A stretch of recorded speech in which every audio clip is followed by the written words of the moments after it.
जमीन से 480 फीट ऊंचे 4500 साल पुराने इस पिरामिड के अंदर ऐसा क्या था जिसको सिर्फ देखने के लिए रिसर्चर्स ने एक रोबोटिक कैमरा पिरामिड के अंदर भेजा। एक जगह पर आकर रोबोटिक कैमरा रुक गया क्योंकि अब उसके सामने पत्थर का एक स्लैब था। रिसर्चर्स का मानना था कि इस स्लैब के पीछे जरूर कोई ऐसा राज छुपा है जो पिछले 4500 सालों से दफन है। ये राज इनको हर कीमत पर जानना था, इसलिए उन्होंने रोबोट के आगे एक ड्रिल मशीन लगाई जिसने उस पत्थर के स्लैब में बारीक छेद कर दिया।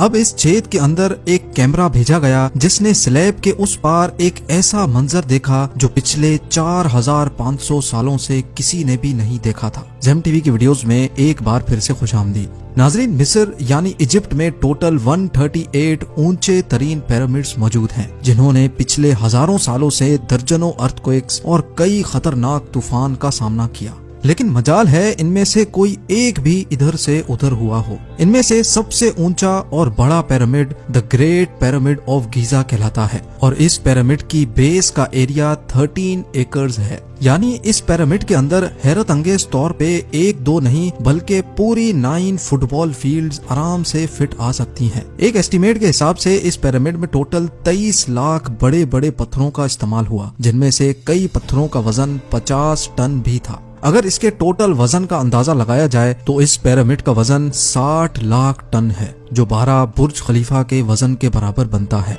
लेकिन इतने ऊंचे और आलीशान पिरामिड्स बनाने का आखिर मकसद क्या था? हजारों साल पहले जब इंसान के पास कोई टूल्स भी मौजूद नहीं थे, तब इन पिरामिड्स की दीवारों को कैसे इंच बाय इंच लेवल किया गया? कैसे 50 टन वजनी पत्थरों को स्क्वायर शेप में काटकर बगैर क्रेन के ही 480 फीट ऊंचाई तक पहुंचाया गया? और इनको बनाने में ऐसे कौन से इंजीनियर्स का हाथ था जिन्होंने इन पिरामिड्स को अर्थक्वेक प्रूफ के साथ साथ इनकी तमाम साइड्स को एग्जैक्टली 51.5 डिग्री के एंगल पे सेट किया? ये सब आप जान सकेंगे आज की इस वीडियो में। तो आइए शुरू करते हैं। Challenge number 1। कई सदियों से मुख्तलिफ रिसर्च टीम्स इस पिरामिड की कंस्ट्रक्शन टेक्निक जानने के लिए सर जोड़कर बैठी थीं कि आखिर इस पिरामिड की हर side exactly north, south, east और वेस्ट पे बगैर कंपास के कैसे सेट की गई होंगी। कई एक्सपर्ट्स का मानना है कि उस टाइम के आर्किटेक्ट्स ने सबसे पहले ऐसी जमीन तलाश की होगी जो लाखों टन वजनी पत्थरों का वजन झेल सके।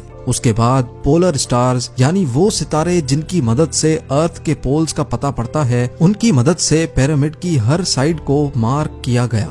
ना कोई कंपास और ना ही ऑप्टिकल ऑप्टिकल इंस्ट्रूमेंट, सिर्फ इस बेसिक टेक्निक से हजारों साल पहले इस पिरामिड की डायरेक्शन सेट की गई और वो भी 0 एरर्स के साथ। Challenge number 2। अगला चैलेंज था जमीन को लेवल करने का।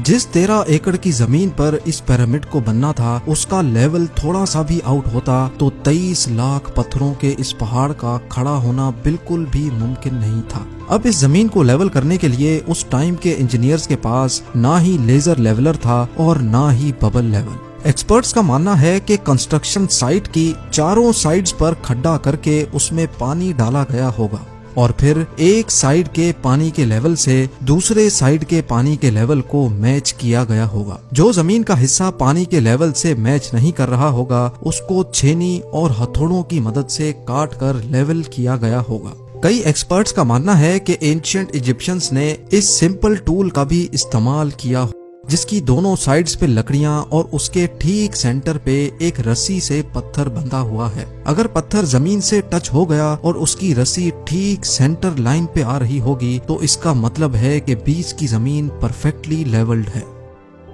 Challenge number 3। अब पिरामिड कंस्ट्रक्शन साइट पे डायरेक्शंस भी सेट थी, मार्किंग्स भी हो चुकी थी और जमीन का लेवल भी सेट था। अब बारी थी कंस्ट्रक्शन स्टार्ट करने की, जिसके लिए लाखों टन वजनी और बड़े पत्थर रिक्वायर्ड थे।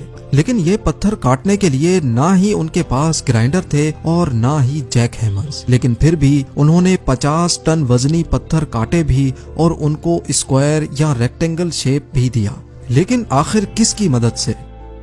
जी हाँ, यही वो सिर्फ एक टूल था जिसकी मदद से पत्थरों को काटा गया। एक्सपर्ट्स का मानना है कि पिरामिड की कंस्ट्रक्शन पे इस्तेमाल होने वाली छेनी सिर्फ कॉपर से ही नहीं बनी थी, क्योंकि उनको भी ये बात मालूम थी कि कॉपर नरम होता है और पत्थर नहीं काट सकता। اس لیے اس میں ایک کیمیکل آرسینک بھی شامل کیا گیا تھا۔ کاپر اور آرسینک سے بنائی جانے والی یہ چھینی لکڑیوں کے ہتھوڑوں سے پتھروں پر ٹھوکی جاتی تھی اور کئی گھنٹوں کی محنت کے بعد بڑے بڑے پتھر شیپ میں لائے جاتے تھے۔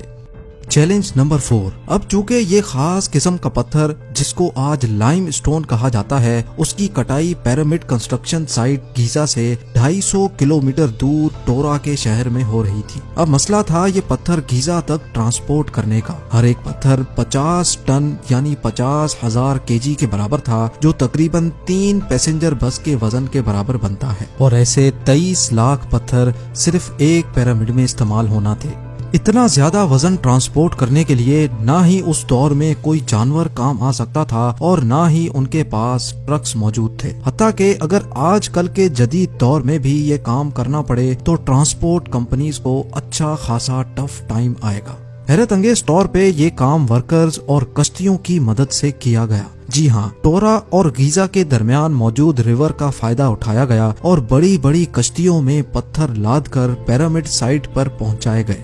ایکسپرٹس کا ماننا ہے کہ یہ کام اتنا آسان نہیں تھا۔ شپس میں اتنے بڑے پتھر کی لوڈنگ اور ان لوڈنگ میں کم سے کم بھی 500 مزدوروں کی آرمی ایک ہی وقت میں لگائی گئی ہوگی۔ Challenge number 5۔ جو ایکسپرٹس کی ٹیمز پیرامڈ کی کنسٹرکشن پر ریسرچ کر رہی تھیں، ان کو اب اپنے کئی سوالوں کے جواب مل چکے تھے، لیکن ایک بات ان کو ہر وقت ستا رہی تھی کہ لائم سٹون کٹ بھی گئے، ٹرانسپورٹ بھی ہو گئے اور کنسٹرکشن کے دوران ایک کے اوپر ایک لگنا بھی شروع ہو گئے۔ مسئلہ یہ تھا کہ پتھر اتنی اونچائی تک آخر پہنچائے کیسے گئے ہوں گے۔ کئی ایکسپرٹس کا ماننا ہے کہ پیرامڈ کی کنسٹرکشن سے پہلے ہی یہ پلان کر لیا گیا تھا، یا تو یہ اسپائرل ٹریک کے ذریعے اوپر گئے ہوں گے یا پھر زگ زیگ طریقے سے، لیکن یہ بات تو طے ہے کہ 50,000 kg کے پتھر اوپر مزدوروں کی آرمی کی مدد سے ہی کھینچ کر گئے ہوں گے۔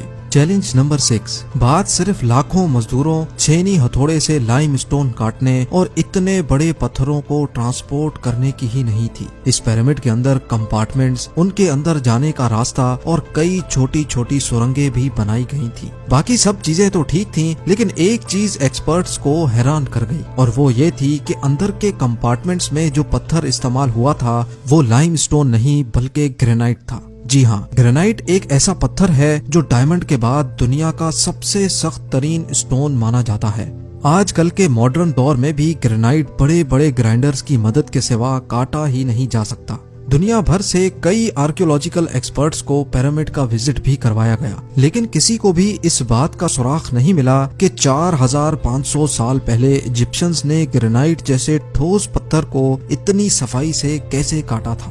آخرکار کئی سالوں کے بعد ایکسپرٹس نے اس مسٹری کو بھی سالو کر دیا۔ ایجپشنز نے گرینائٹ کو اتنی صفائی سے ایک ایسے آرے سے کاٹا تھا جس کے دانت ہی نہیں تھے۔ جی ہاں، بغیر دانتوں والے اس آرے کے دونوں سائڈوں پر وزن ڈال کر اس کو گرینائٹ پر چلایا جاتا تھا اور بیچ میں بجری ڈالی جاتی تھی۔ ایکسپرٹس کا ماننا ہے کہ اس طریقے سے اتنے بڑے پتھر کو کاٹنے میں 4 مہینوں کا وقت لگ جاتا تھا۔ آخرکار پیرامڈز بنانے کا مقصد کیا تھا؟